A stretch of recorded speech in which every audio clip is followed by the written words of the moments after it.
ओवी English channel पर आपका फिर से स्वागत है। हम गणित का टॉपिक ज्यामितीय आकृति में त्रिभुज को डिस्कस कर रहे थे। पिछले वीडियो में हमने त्रिभुज के भुजाओं में संबंध और पाइथागोरस प्रमेय के बारे में अध्ययन किया था। अब नेक्स्ट चलते हैं अपन त्रिभुज की सर्वांग समता के बारे में। त्रिभुजों की सर्वांग समता क्या होती है? त्रिभुजों की सर्वांग समता समझने से पहले हम ये समझते हैं कि सर्वांग समता क्या चीज होती है। देखो, नाम सर्वांग समता मतलब सर्व अंग समान, जिन जिन आकृतियों के सर्व अंग समान हो वो सर्वांग समता होती है। सर्वांग सम कौन सी आकृतियां होती हैं? जैसे ये मेरे दो हाथ हैं, ये एक दूसरे की प्रतिलिपि हैं। अब इनको ये एक दूसरे के ऊपर रखूंगा तो ये एक दूसरे को ढक लेंगे और इधर से आपको एक साइड से एक ही नजर आएगा, लेकिन ये है दो हाथ। ऐसे ही कोई मान लीजिए ये दो आकृतियां हैं, आकृति दो हैं लेकिन ये हूबहू प्रतिलिपि हैं, और हूबहू प्रतिलिपि हो तो उनको एक दूसरे के ऊपर रखेंगे तो वो एक दूसरे को बिल्कुल अच्छी तरह से ढक लेंगी, और एक साइड से देखेंगे तो एक ही प्रतिलिपि नजर आएगी। अब इधर से ये तीले वाला और इधर से देखें तो ये है दो त्रिभुज लेकिन एक ही त्रिभुज नजर आ रहे हैं। तो ऐसी आकृतियों को हम सर्वांग सम कहते हैं, सर्वांग सम, और इस गुण को सर्वांग समता कहते हैं। तो त्रिभुज कौन से त्रिभुज को सर्वांग सम कहेंगे? कि दो त्रिभुज दिए हुए हैं और दो त्रिभुज सर्वांग सम होते हैं यदि वे एक दूसरे की प्रतिलिपियां हो, एक दूसरे की हूबहू कॉपी हो, और एक को दूसरे के ऊपर रखे जाने पर वे एक दूसरे को आपस में पूर्णतया ढक लेते हो, तो ऐसे त्रिभुज को हम सर्वांग सम त्रिभुज कहेंगे। अब दो त्रिभुज दिए हुए हों अपने, और इसको उठा करके इसके ऊपर रख तो नहीं सकते, प्लेन समतलीय आकृतियां हैं। ये तो जो अभी दिखाई वो तो 3D आकृति थी, त्रिविमीय आकृति, लेकिन अपना त्रिभुज द्विविमीय आकृति होता है, उसको उठा करके इसके ऊपर नहीं रख सकते। तो ऐसे कौन से प्रतिबंध हैं, कौन से नियम हैं जिनके आधार पर अपन ये सिद्ध कर सकते हैं कि दो त्रिभुज जो दिए हुए हैं वो सर्वांग सम है? तो देखिए, त्रिभुजों की सर्वांग समता के प्रतिबंध देखते हैं। त्रिभुजों की सर्वांग समता के प्रतिबंध यानी कौन से दो त्रिभुज कब सर्वांग सम होंगे, कौन सी स्थितियां होंगी जब अपन ये कह सकेंगे वो दोनों त्रिभुज सर्वांग सम हैं। तो इसके लिए 4 प्रतिबंध होते हैं। पहला होता है एस सर्वांग समता प्रतिबंध, जिसको भुजा भुजा भुजा प्रतिबंध भी कहते हैं। एक होता है एस सर्वांग समता प्रतिबंध, जिसको भुजा कोण भुजा भी कहते हैं। एक होता है ए प्रतिबंध, जिसको कोण भुजा कोण प्रतिबंध भी कहते हैं। एक होता है RHS, यह समकोण त्रिभुज के लिए होता है, जिसको समकोण त्रिभुज और एक भुजा और कर्ण इनमें आपस में संबंध स्थापित करना पड़ता है। तो अब देखते हैं एस का मतलब साइड से है, साइड का मतलब भुजा त्रिभुज की। त्रिभुज में 3 भुजा होती हैं, यानी एक त्रिभुज की 3 भुजा दूसरे त्रिभुज की संगत 3 भुजाओं के बराबर हो तो वो त्रिभुज सर्वांग सम होंगे। मान लीजिए आपसे कहा कि ये दो आकृतियां सर्वांग सम हैं क्या? तो कब होंगे? जब एक त्रिभुज की तीनों भुजाएं, इस त्रिभुज की तीनों भुजाएं क्रमशः किसी दूसरे त्रिभुज की संगत भुजाओं के बराबर हो तो त्रिभुज सर्वांग सम होंगे। देखिए, इस आकृति में त्रिभुज ABC, त्रिभुज PQR, इसमें AB भुजा 3.5 सेंटीमीटर है और उसकी PR भुजा 3.5 सेंटीमीटर है। इसकी BC भुजा 7.1 सेंटीमीटर है और इसकी PQ भुजा 7.1 सेंटीमीटर है। इसकी AC भुजा 5 सेंटीमीटर है और इसकी QR भुजा 5 सेंटीमीटर है। तो इस एक त्रिभुज की 3 भुजाएं दूसरे त्रिभुज की संगत 3 भुजाओं के बराबर हैं तो अपन ये कह देंगे कि ए बी सी ये सर्वांग समता का निशान होता है दो बराबर के, और यहाँ ए बी सी सर्वांग सम है पी आर क्यू के। यानी एक त्रिभुज की तीन भुजाएं दूसरे त्रिभुज की संगत तीन भुजाओं के बराबर हो तो वो त्रिभुज की सर्वांग सम होते हैं, और उनकी प्रतिलिपि एक दूसरे की हूबहू कॉपी होती है। अगला प्रतिबंध है एस ए एस सर्वांग समता प्रतिबंध। एस का मतलब होता है भुजा, ए का मतलब होता है एंगल यानी कोण।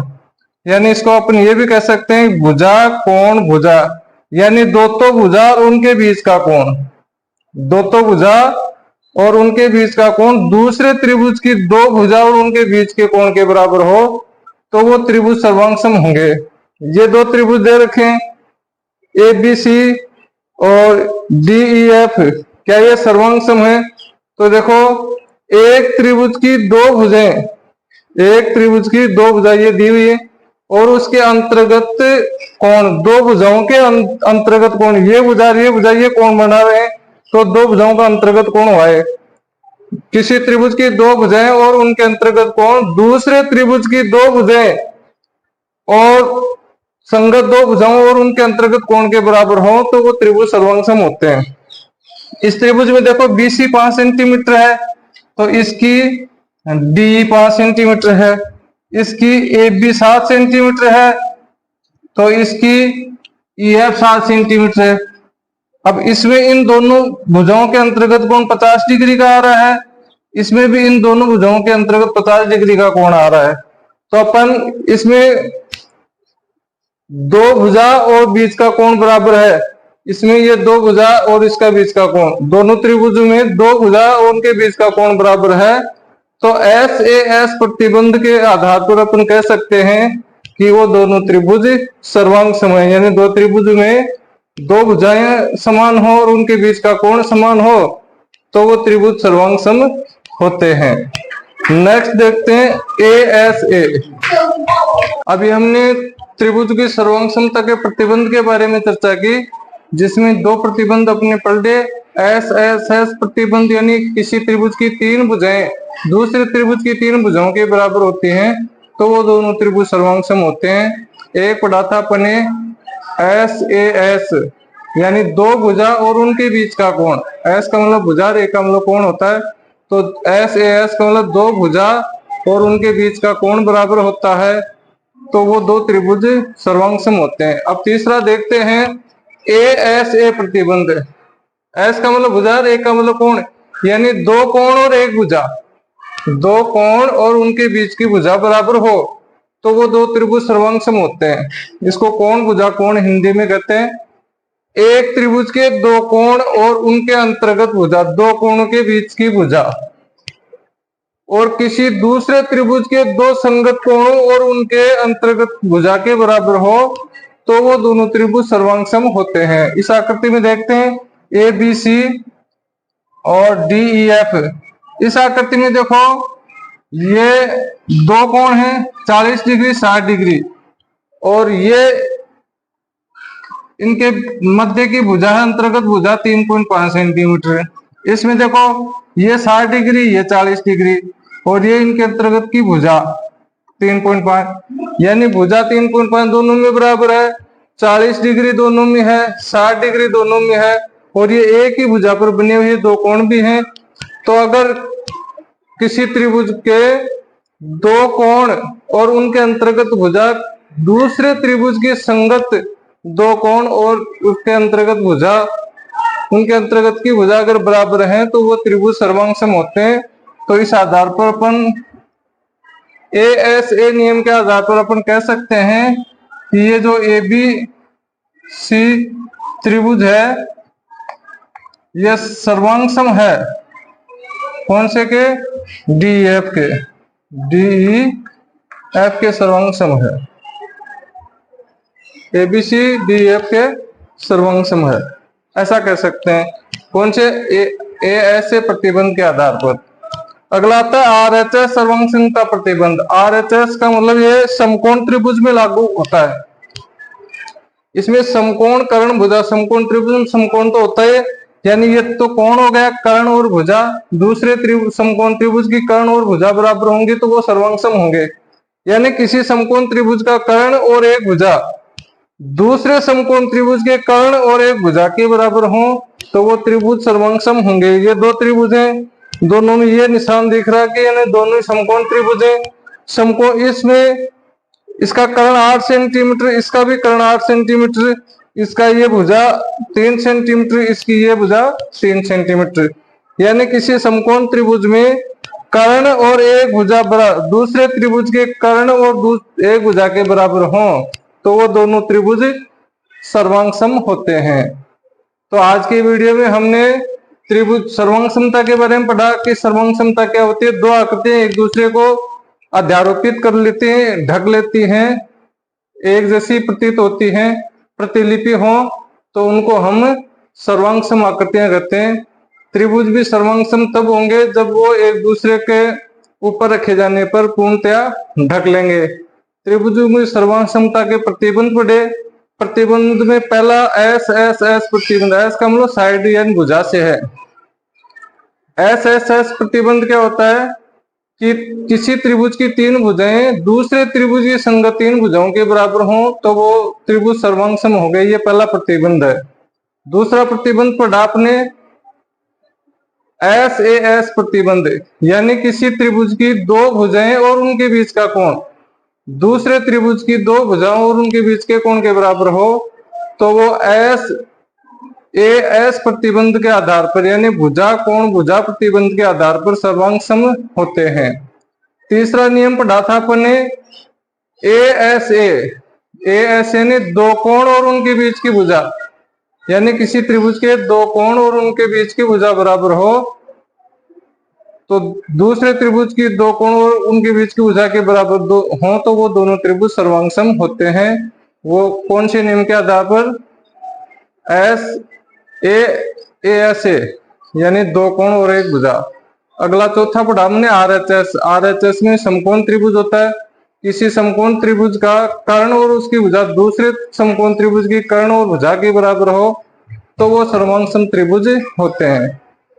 एक प्रश्न है कि क्या किसी त्रिभुज के तीन कोण समकोण हो, तीन कोण दिए हुए हों,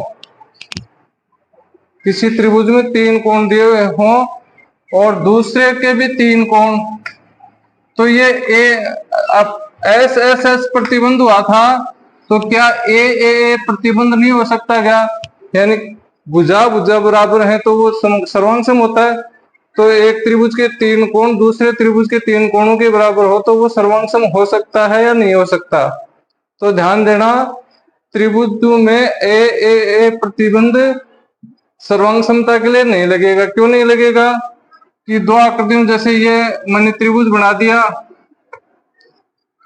ये 60 डिग्री है, ये 60 डिग्री है और ये भी 60 डिग्री है, तो ये और एक दूसरा त्रिभुज बना दिया मैंने, ये भी 60 डिग्री है, ये भी 60 डिग्री है, ये भी 60 डिग्री है। तो ये दोनों आकृतियों के कोण तो तीनों 60 डिग्री के हैं, लेकिन इनको एक दूसरे के ऊपर रखेंगे तो एक दूसरे को अध्यारोपित नहीं कर पाएंगे। ये समरूप आकृतियां हो सकती हैं लेकिन सर्वांग सम आकृतियां नहीं है। जैसे ताजमहल है, ताजमहल का यहाँ मॉडल रखते हैं तो वो उसका समरूप तो हो सकता है लेकिन उसकी सर्वांग सम आकृति नहीं हो सकती। तो ये सर्वांग सम नहीं है, समरूप जरूर है ये, क्योंकि एक जैसे दिखाई दे रहे हैं, तीनों के बीच में 60 डिग्री का कोण बन रहा है। तो धन्यवाद, आपने वीडियो को देखा, समझा और सुना। आशा करता हूं आपको ये क्लास पसंद आई होगी और त्रिभुजों की सर्वांग समता आपकी क्लियर हो गई होगी। नेक्स्ट वीडियो में इसके कुछ सवाल लेकर के आएंगे। धन्यवाद।